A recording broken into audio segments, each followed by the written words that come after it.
kasih Anda masih bergabung bersama kami dalam Berita Sulawesi Tengah. Bagi Anda yang baru bergabung, kami kembali sajikan 3 berita utama hari ini. Sejumlah lokasi peredaran narkoba di Palu digerebek.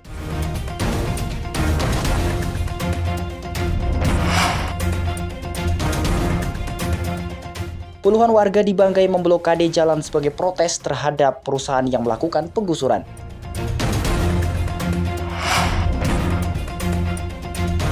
Dinas Peternakan dan Kesehatan Hewan Sulawesi Tengah menjamin kesehatan ternak untuk kurban.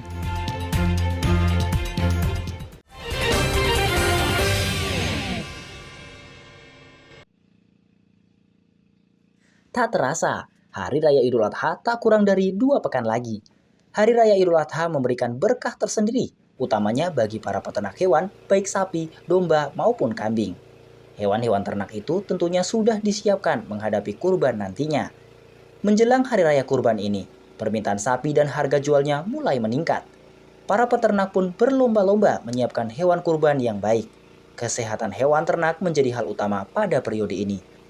Menghadapi ini, Dinas Peternakan melalui UPT Veteriner mulai melakukan pemantauan dan pelayanan aktif kepada para peternak di seluruh Sulawesi Tengah.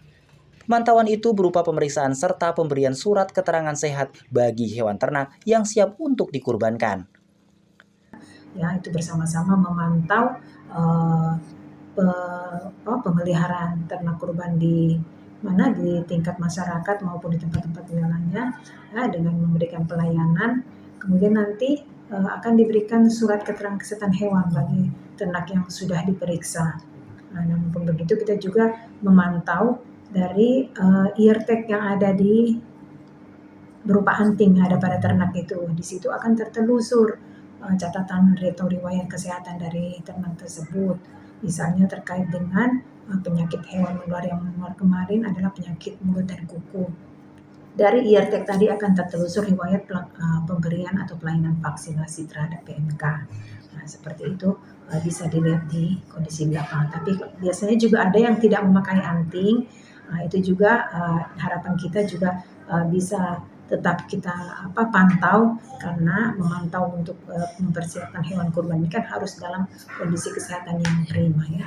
Adapun kualifikasi hewan kurban yang sehat sendiri dapat dilihat dari kondisi fisiknya, seperti bulu tidak berdiri, tidak kurus, serta tidak memiliki respon atau nafsu makan yang kurang. Ciri-ciri itu dapat menentukan indikasi penyakit pada hewan ternak, utamanya penyakit cacing. Sementara untuk penyakit mulut dan kuku alias PMK, di Sulawesi Tengah sendiri hingga bulan ini belum ada laporan gejala klinis yang masuk. Dinas Peternakan pun gencar memberikan vaksinasi PMK mulai di tingkat masyarakat maupun komersil. Syahrul Cahya melaporkan dari Palu. Sapi bantuan masyarakat dari Presiden Joko Widodo untuk Sulawesi Tengah pada tahun ini masih dalam proses seleksi dari Kota Palu, Sigi, dan Kabupaten Parigi Motong. Idul Adha 1445 Hijriah ini, sapi bantuan Presiden menyasar di Masjid Jami, Kelurahan Talise, Kecamatan Mantikulore, Kota Palu. Insya Allah nanti sapi yang diseleksi ini adalah sapi yang terberat dari 3 itu, kemudian kondisinya sudah pasti dalam keadaan sehat, ya. Kemudian riwayat penyakit menular terkait PMK, ya, penyakit antraks dan sebagainya, insya Allah itu kita harapkan tidak ada, karena terpantau riwayat vaksinasinya, pelaksanaan vaksinasinya. Dan saat ini juga kami upayakan sudah melakukan pelayanan obat cacing, ya, supaya nanti pada saat disembelih kondisi organ-organ dalam dan organ bebas itu bisa terhindar dari cacing hati, supaya untuk layak untuk dikonsumsi, seperti itu. Kemudian selain itu juga saat ini kita juga memeriksa pengambilan sampel darah dan fesesnya untuk memastikan bahwa dalam sampel itu juga tidak terindikasi ada penyakit cacing hati. Ya. Adapun sapi bantuan Presiden yang dipilih yakni sapi berjenis limosin dengan potensi berat mencapai 900 kilo. Bahkan, pihak panitia kurban telah menyiapkan juru sembelih dan lokasi penampungan ternak tersebut. Daging-daging kurban dari sapi Presiden itu nantinya bakal dibagikan kepada sebanyak 250 kupon untuk anak yatim, kaum difabel, dan orang-orang yang membutuhkan. Penyaluran sapi bantuan masyarakat dari Presiden Joko Widodo tersebut sudah berjalan tahun ke-6. Sejak 2019 lalu, sapi bantuan Presiden diberikan kepada seluruh provinsi se-Indonesia dan digilir di setiap kabupaten kota. Syahrul Cahya dari Palu melaporkan.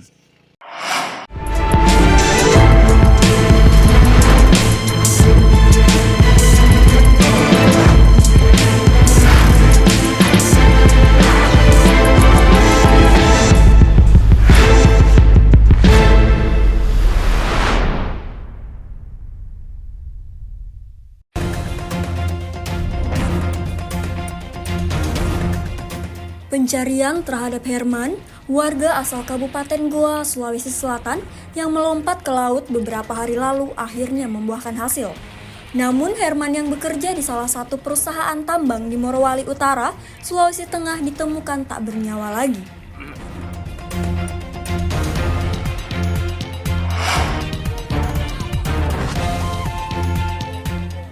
Hujan deras yang mengguyur Kabupaten Parigi Motong, Sulawesi Tengah mengakibatkan banjir Minggu sore. Tidak ada korban jiwa dalam musibah ini, namun puluhan rumah warga dan sekolah terendam. Air juga meluap hingga ke badan jalan sehingga mengganggu arus lalu lintas.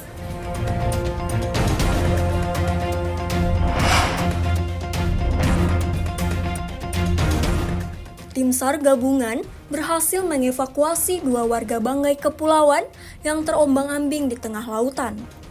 Kedua warga tersebut mengalami kerusakan mesin perahu panjang di wilayah perairan Kabupaten Banggai Laut.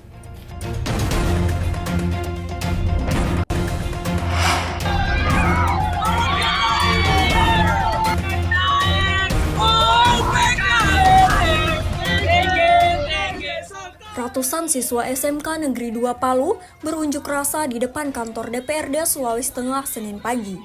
Unjuk rasa itu untuk menuntut Dewan Perwakilan Rakyat Daerah Sulawesi Tengah mendesak Kepala Sekolah SMK Negeri 2 Palu mencabut keputusan penetapan uang praktek kerja lapangan alias PKL.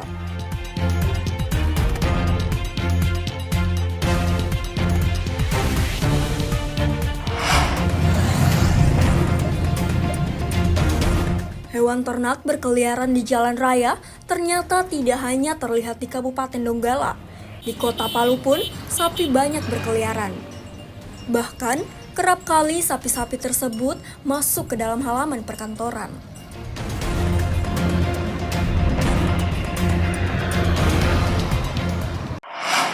Informasi tadi mengakhiri jumpa kita dalam rangkaian berita seputar Sulawesi Tengah. Atas nama rekan yang bertugas, saya Aurel lagi mengucapkan terima kasih atas kebersamaan Anda. Selamat beraktivitas dan sampai jumpa. Songgom Puasi, Tabe.